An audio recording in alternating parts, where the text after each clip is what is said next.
Hello, fellow leaders, and welcome back to our podcast series called Time to Lead.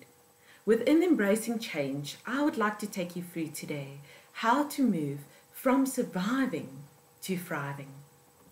But before I can go on today, I would like to make a short special tribute to all the unseen heroes of South Africa, and especially those who are still ensuring that South Africa's heart is pumping through keeping its nation educated amidst the chaos. You are the true victors. Like our late President Nelson Mandela said, education is the most powerful weapon which you can use to change the world. My first shout out goes to our own President Cyril Ramaphosa, together with the Minister of Education, who's keeping us well informed week by week in order for us to keep our focus and really to keep on contributing to South Africa. Then, of course, to Susan van Jaarsveld, HR Director of the University of the Free State, who believes in my dream to ignite passion, potential, and performance of all leaders through sponsoring this podcast series and making it available for free to all leaders within South Africa.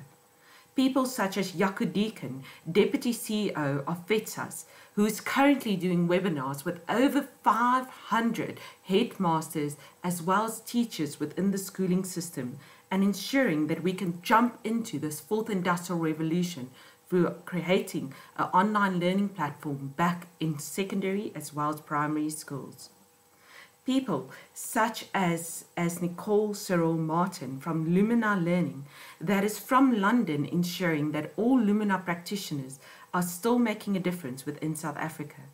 Mimsi de Jager, Director of Serenity, who is making sure that everyone who has never worked from home can truly get some tips on how do you effectively keep your head up high whilst working from home still today.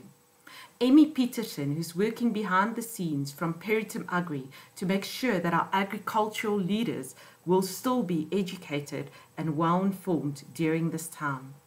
Chris Thomas, Headmaster of St. Andrews, who took the lead of online training within the schooling systems. Helena van Zyl and Dion Barnard, Directors of the University Business School, as well as all business schools and universities of South Africa.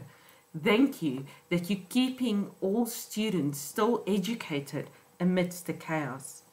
Institutions such as South African Board of People Practices, Comenza, just to name a few, as well as all HR leaders, learning and development practitioners, and health and safety officers and managers.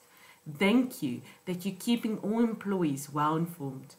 And then last but not least, to all parents like myself, who's making sure that your kids are still doing homework and educating and having that privilege to ensure that your children will still be ready for the schooling system when the lockdown ends. And then a special tribute to my own father, Brian du Plessis, who's an Afrikaans teacher at Grey College High School within Bloemfontein. You've ignited the passion for learning from the very start within myself. Thank you for that privilege. Now within today's session, we will move from surviving to thriving.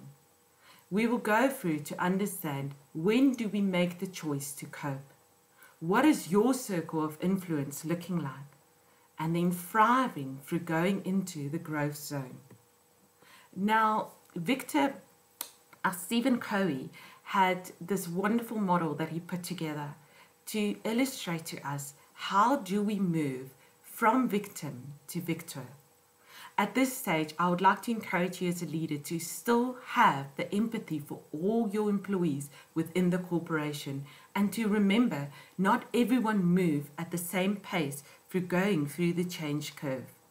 We all felt at one another stage attacked by this disruptive change that COVID-19 has caused.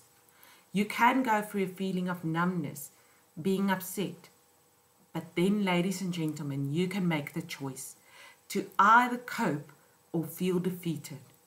When you make the choice to cope, you can start the recovery process and really move into an environment where you can still again thrive, live your purpose, and flourish as a true victor amidst all of this. Now, Stephen Covey go further and he has the circle of influence. Now, I love what he says about circle of influence. Those are the people with a real, true, positive mindset. Their energy that they go out and spread to others is positive, enlarging, and magnifying. People with such a positive attitude towards life work on things that they know they can do something about it. Unfortunately, you can also make a choice to be part of the circle of concern.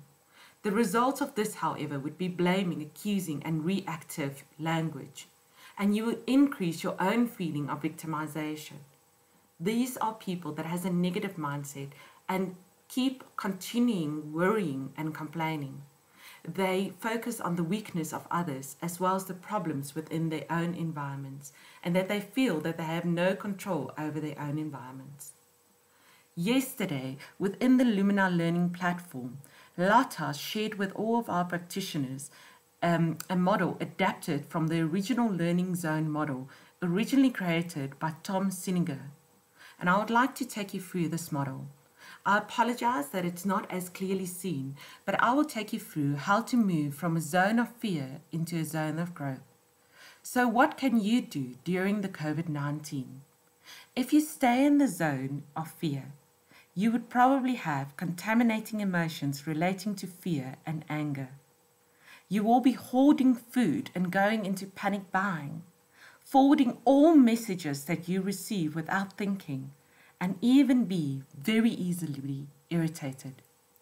If you move to a zone of learning by now, you would start to identify your emotion, start letting go of what you cannot control. Also, verify information before you sending it and causing unnecessary panic. And then, of course, recognize that you are trying to find the best solution available. But then, be brave enough to start to move to a zone of growth where you will have empathy not only to yourself but also to others. To put your skills and services, especially for those in need in South Africa currently. Also, to think of others and ways you can seek to help them. Maintain a joyful state of emotions and really spreading the hope further. Find ways of adapting to new solutions and, of course, remain social, patient, and creative while searching for new relationships that you can create. So it's not for nothing that research has proven that South African citizens in the past has shown the highest level of resilience. And this resilience is one factor that we have that can contribute to it. And that is to stay hopeful. So embrace the change today through making a choice to be the victor versus the victim. And I really look forward to seeing you thrive in the future sessions as well. Thank you.